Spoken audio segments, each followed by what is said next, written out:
del déglu del xool Feeling Dakar site bi. yéen ñëpp lañ jàppoon. waaw ndax yéen ñëpp lañ bàyyiwaat tamit. bu ñu yóbbee central. après dañuy jël yóbbu ñu fële. dans Abdou Diass. non je veux savoir ba xam yéen ñëpp ñuy jàpp yéen ñëpp lañ bàyyiwaat. mais bien sûr. d' accord léegi ñaata ñoo si gaañu. bon ñun ñëpp lañ doon dóoraan bi dañuy yóbbu moom laa la wax sànq dañuy yóbbu dans Abdou Diass juste pour en fait pour wàññi ñu quoi. pour décourager ñu. alors que xamuñu ñi ngi ko seqal ils sont déterminés bi ñu dalee xeex du tay arrivé ak fii camp Abdou Diass bi ñuy profiter man dans l'histoire musuma gis man je respecte la police je respecte les gendarmes mais musuma gis dans l'histoire du Sénégal commissaire buy dóor yow ñi ànd ak yow di la téye commissaire ma Serigne Faye bi nekk camp Abdou Diass moom en personne moo leen doon dóor. moom en personne mooy dóor ñuy dóor di këdd gars yi di ko téye muy dóor di dóor ba pare gestu taxaw ne ma nootu ma ne ko kare mu tëb ma gaañ ma ci faar dem këdd ma si côtelette quoi mais au fait mel ni ku am benn haine envers ñun.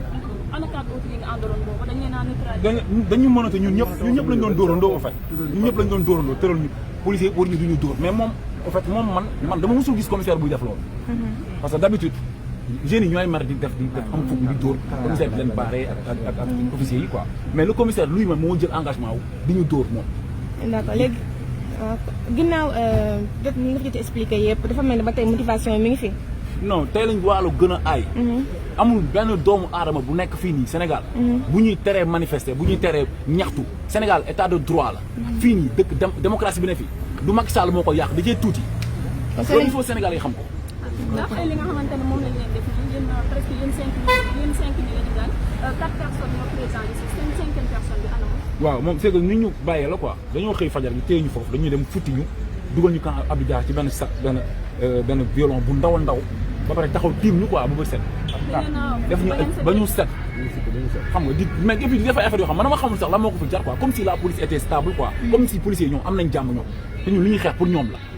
ñu nekk foofu tiim ñu fa téye ñu ba fajar gi ñu bëgg ñu bàyyi xam ni gaañ nañu quoi bëgg ñu bàyyi comme si de rien n'était yow nga jàpp ay individu jàpp leen sànni ñu ci mbedd bi noonu quoi ci mbedd Colobane bi noonu sànni ñu foofu noonu après dem léegi Karim 5e bi dañ ko yóbbu beneen côté dañ ko bàyyee mu dem moom léegi comme ñun dañoo nangu suñu téléphone yi mënuñu woon jokkoo ñii dañ ma fekk ma taxaw si tali bi après ñoom ci lañ ma joindre léegi Karim waaw dóor nañ ko dañ ko gaañ Fallou gaañ nañ ko moom tamit ñu ngi koy jëm a woo mais jotuñu ko yorul téléphone ñu ngi jëm woo ko jege pour mu ñëw léegi est-ce que mën nañ commissaire bi am na lu koy xaar d'après li nga xamante ne moom la def. dañ koy topp ba mu sës commissaire bu ñàkk faydal ku irresponsable.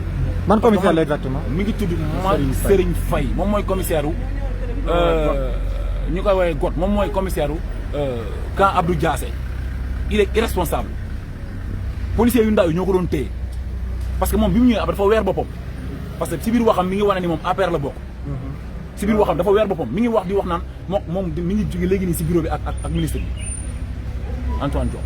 mu ngi expliqué di wax ak préfet le préfet de Dakar la bi ñu def léegi gouverneur nga xam ne léegi mooy loolu. léegi tey d'après seen certificat médical yi ngeen wut ban action bi nga xam ne moom ngeen pare pour déclencher. avocat yi la ñuy déglu lépp lu mu laaj dañ koy topp ba mu sës Mayacine Faye moom duñ ko bàyyi Masserigne Faye duñ ko bàyyi commissaire Masserigne Faye duñ ko bàyyi dañ koy topp ci yoon ñu nag moom ba keroog yoon di def liggéey parce que kenn amul droit yëkkati sa loxo di dóor kenn te ñun xam nañ lu xew biir police donc moom nag c'est un commissaire boo xam ne il est partisan daf ko wane ba mu leer. xanaa après mu leen avant mu leen di dóor da ngeen doon riposter bañ leen di riposter. kuy riposter mooy ku mën dañu mënatee li ñu dóor.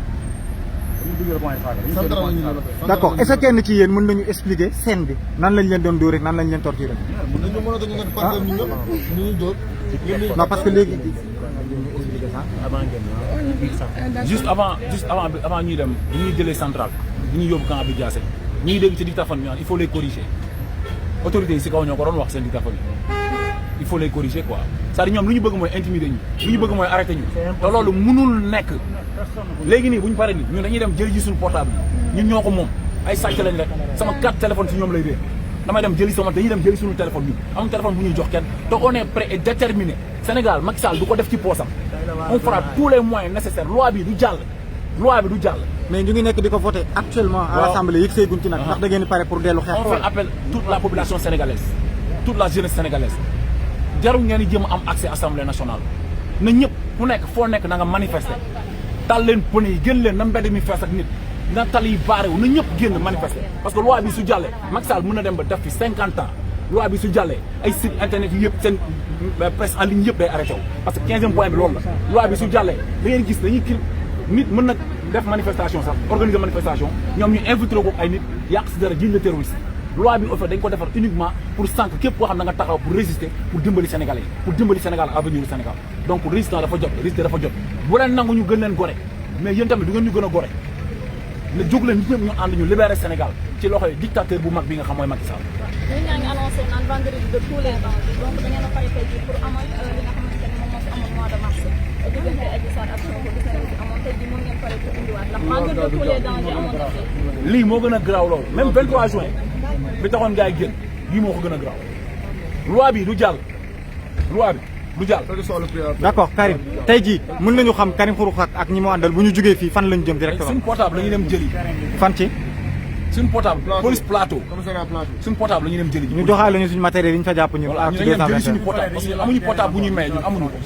amuñu portable bu ñu jox ay nit ñu koy jël man sama carte portable noonu lay mujj.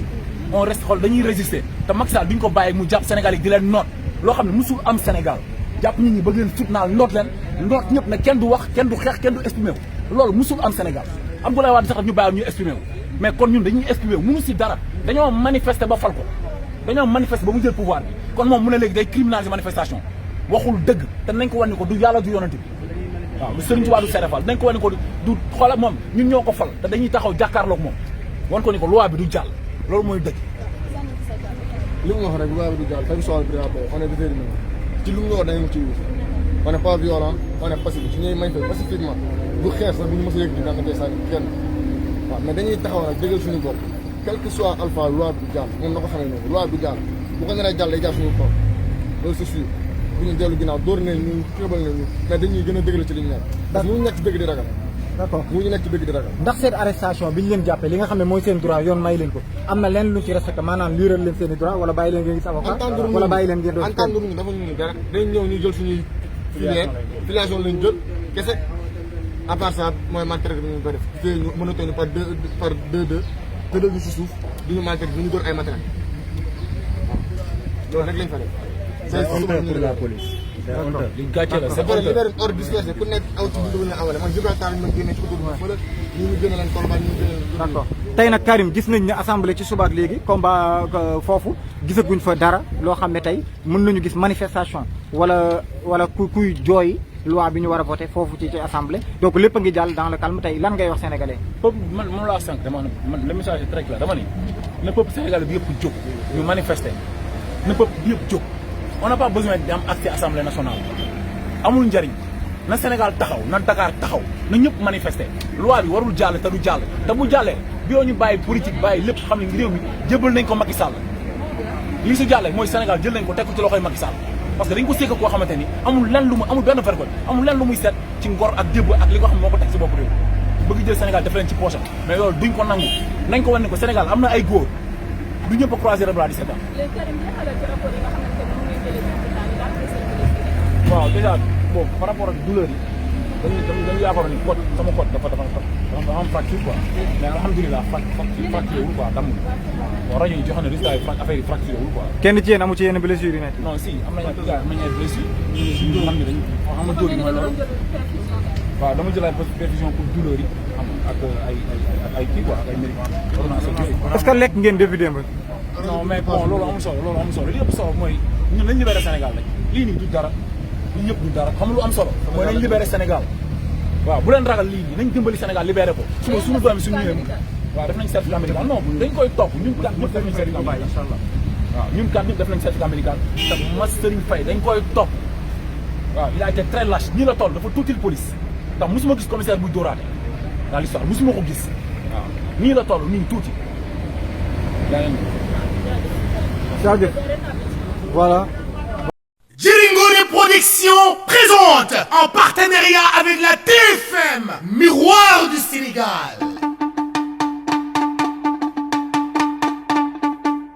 Goudi Walo Walay, une grande nuit sargal à Saint-Cham au Théâtre National d'Agnès Sorano. C'est un événement à ne pas manquer. Dani Delawad Boom, Chamboy Mboyga, Walo Yunguna, le plus grand tamalok au Sénégal, Moumnani Sargal, à Saint-Cham, du Super Étoile, à Saint-Cham, Walo Walabi, à Saint-Cham, le tamalok. Ah, bis du touti, Borom Lay Tolol, le parrain d'honneur, le king of the king, l'empereur, le roi du Mbalax. Youssou Ndour et le super hyper étoile de Dakar. Le ministre conseiller auprès du président de la République du Sénégal. La marraine d'honneur, Madame Aïda Diong Akay Faris. Ndaanaan bu mag bile.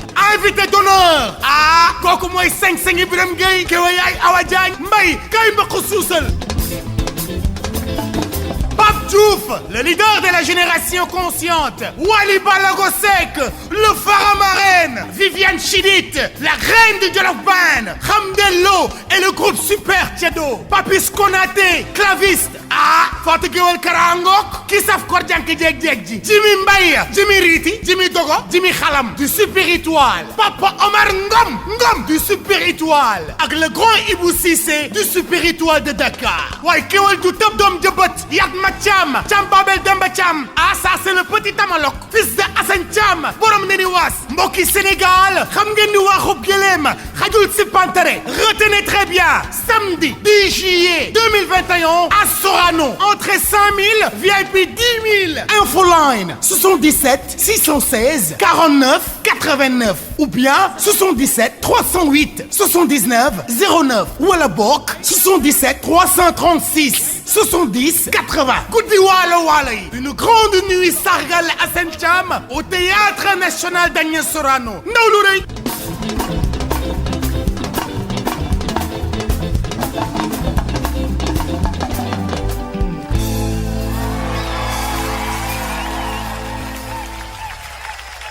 moom nag Assane Thiam lu guddi gi di gën a avancé rek yaram wi di gën a tàng.